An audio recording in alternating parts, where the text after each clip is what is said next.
Hi friends, welcome back to our channel. నేను మీ జ్యోతి. ఇప్పుడైతే నేను ఇక్కడ చూపిస్తున్నాను కదండి, ఈ డ్రెస్ అయితే మా ఫ్రెండ్ వాళ్ళ పాప కోసం నేనే స్టిచ్ చేశానండి. ఇక్కడ పైన వచ్చేసి బుట్ట హ్యాండ్స్ పెట్టాను, నెక్ వచ్చేసి మామూలుగానే పెట్టేశాను.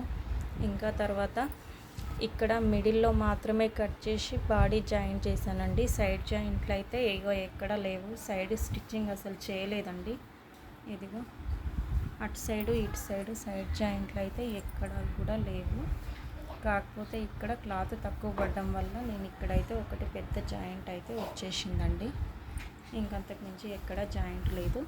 ఇంకొచ్చేసి ఇక్కడైతే వైర్ తోటి పీకో చేయించానండి. లోపల వైర్ పెట్టేసి నార్మల్గా దారంతో అయితే మళ్ళీ పీకో చేశాను. ఈ డ్రెస్ అయితే మీకు నచ్చినట్టుంటే కామెంట్ బాక్స్లో కామెంట్ పెట్టండి.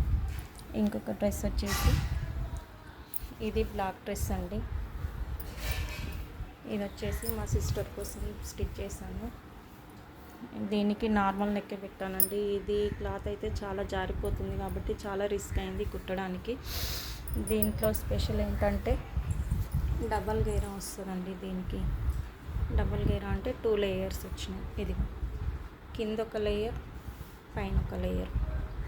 ఈ 2 లేయర్లకి కూడా నేను ఏం చేశానంటే ఇక్కడ కూడా థ్రెడ్ పెట్టేసి పీకో చేయించాను, ఇక్కడ కూడా థ్రెడ్ పెట్టేసి పీకో చేయించాను. చూడ్డానికి లుక్ బాగుంటుంది కదా, అందుకని చెప్పేసి. ఇది శారీ అండి. శారీ క్లాత్ తోటి ఇంకా డ్రెస్ కుట్టి చేస్తే ఇంకా ముక్క మిగులుతుంది కదా అన్నట్టుగా ఆలోచించి 2 లేయర్స్ అయితే పెట్టించాను. ఈ 2 లేయర్స్ ఫ్రాక్ అయితే చూడ్డానికి అయితే బాగుంది, వేసుకుంటే లుక్ కూడా బాగుంటుందండి. ఇంకా వచ్చేసి దీనికైతే సైడ్ జాయింట్లు కంపల్సరీ వస్తాయండి.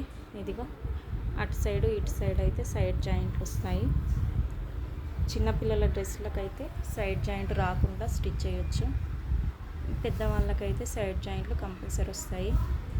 మీకు కానీ నా స్టిచ్చింగ్ కానీ వీడియో కానీ నచ్చినట్టుంటే కామెంట్ చేయండి, లైక్ చేయండి, షేర్ చేయండి, సబ్స్క్రైబ్ చేయడం అయితే మర్చిపోకండి ఫ్రెండ్స్. ఓకే ఫ్రెండ్స్, బాయ్ మరి.